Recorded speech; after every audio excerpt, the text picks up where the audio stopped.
going on, guys? It's your boy Evan, and you know Mo's up to no good. So today we're actually going to be changing out the power steering fluid on the Jeep because it's old and it's never been changed. So we got some new fluid in the box that's inside the garage. We're going to go ahead and change it out, show you guys how to do it, and that's pretty much it. Should be pretty easy install. Should take about half an hour if you do it correctly. Just going to flush everything out and pour some new fluid in, and that's about it. So a little maintenance item that I forgot to do, so I'll show you guys on camera. So let's get to it.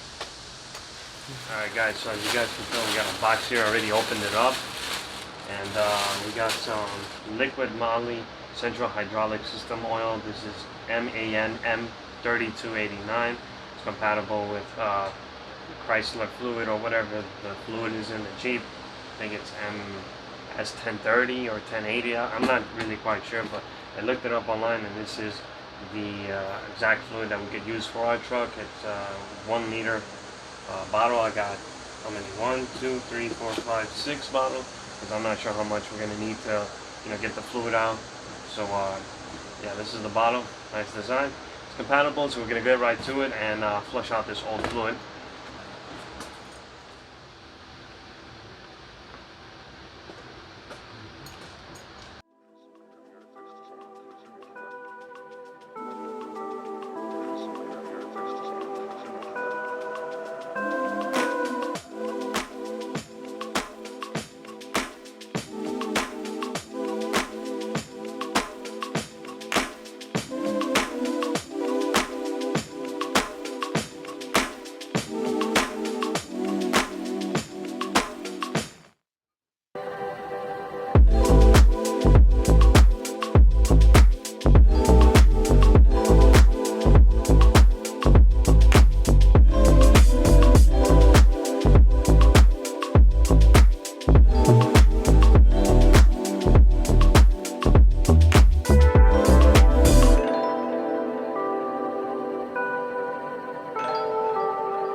Alright guys, as you guys can tell, what I'm basically doing is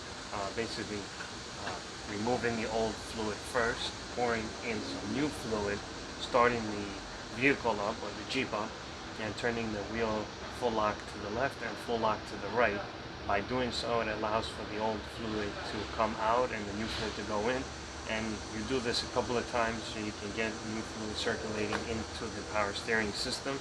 And once you do that, once you get a few of those fluids extracted and put new fluid in, towards the end you'll start to see the fluid. It will start to show clear in color, so you'll know that the actual fluid is actually changed and that you don't need to do it anymore further. So if you do it a couple of times, you should see the fluid go from dark to the color that the bottle of fluid is. So if it's clear white, it should be clear white. If it's clear green, it should be clear green. And that's pretty much how you do it. So just wanted to point it out. I know I'm wearing gloves now. Before I wasn't wearing gloves because I don't want to get the steering wheel full of oil, because I know the gloves will rub off that power steering fluid all over the steering wheel on the Jeep. So I didn't want to get all over, but I figured I got to protect my hands. So clean my hands, put some gloves on, and that's pretty much it. So let's continue on. We still have to do it a few more times until we get the fluid clear green.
Alright guys, so we're back. We just ended up using 2 bottles of this liquid moly. Now we're on the third one, or I'm on the third one. So we're going to go ahead and fill up the system. Now, just using the turkey bastor, I was able to see that the fluid is coming out much clearer after, extracting the fluid, putting new fluid in, extracting the fluid again, putting new fluid in. So you can see from the turkey bastor it's coming out a little clearer. So I'm going to do it a couple of more times, probably use this third bottle, and then that should be it. The fluid here is coming out a lot clearer, even though it looks kind of dark, because the fluid is gonna be a little bit darker in the glass. But just by looking at the naked eye, through the naked eye, you can tell that the fluid is actually coming out a lot clearer. We're gonna do this a couple of more times, and then that should be it. So we pretty much got fresh fluid in the power steering reservoir, and that should be it. That's pretty simple, pretty straightforward. So definitely consider doing it if your fluid is old and it hasn't been changed. It's a good way to keep your system running up to par and running up to date. So why not? But anyways, let's get to it. We basically have to finish this liquid moly install. So I'm gonna get to it.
Alright guys, so that's clear fluid right there. You see how clear it looks?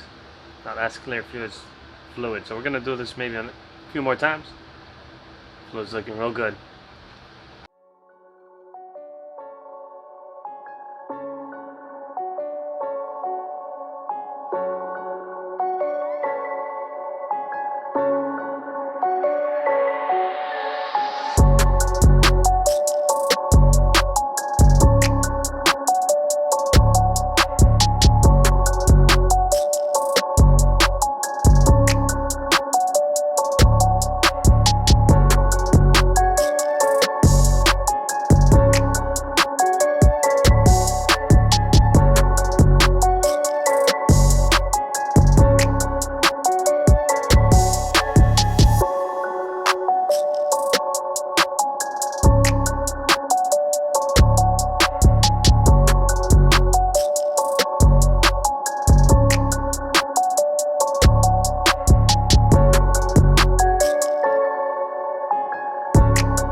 Alright guys, so we just finished up and hopefully you guys enjoyed it. It was a long process and we just put in some fresh fluid, removed the old fluid, made sure we turned the wheel a few times to the left and to the right, and you know, extracted fluid, put new fluid in, and that's pretty much it, man. Hopefully you guys enjoyed it. It is kind of tiring to do because you got to go back into the car, back out, back in, back out. You get the point. So hopefully you guys enjoyed it. Definitely stay tuned, and I'll definitely be catching you on the next video.